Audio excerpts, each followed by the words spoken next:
When I told my wife that I wanted to become a Muslim, my wife, who had been a devout Christian her whole life, she told me, Sean, I will never become a Muslim. And it hurt me a bit because I didn't want to do anything to jeopardize my marriage.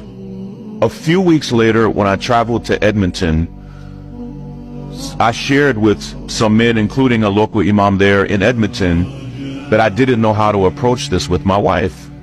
And the brother told me something that was so profound. He said, Sean, do not try to convince your wife to do this. He said, it's more likely that you will mess it up than anything else. He said, but I do want you to trust that Allah will guide her heart.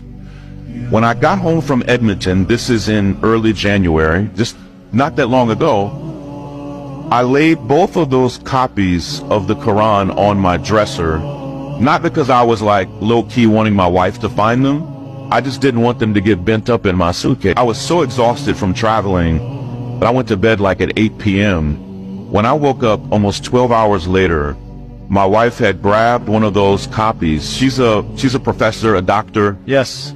She had already, through the night, she had already read almost half of the Quran. When I woke up, my wife said to me something that was so shocking. She said, Sean, I think we should become Muslims. And there's a powerful lesson there. Like most Americans, most of what my wife knew about Islam, she learned from places that you don't want to learn about Islam. If what you know about the Prophet Muhammad, peace be upon him, you learned from the news, if you learned it from movies, if you learned it from social media, it will be misinformation. And my wife, who's an intellectual, a voracious reader, first thing she said to me was, Sean, the Prophet Muhammad, peace be upon him, he is not who I thought he was. Wow. And she was just moved by his life and his example.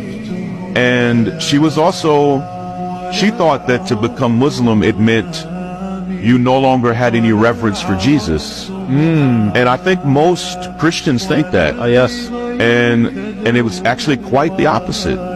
And when she saw that to be a Muslim still meant to have nothing but reverence and love for the Prophet Jesus, it changed her. And so 3 weeks ago today, the Sunday before Ramadan, we took our Shahada, and it's been beautiful, man.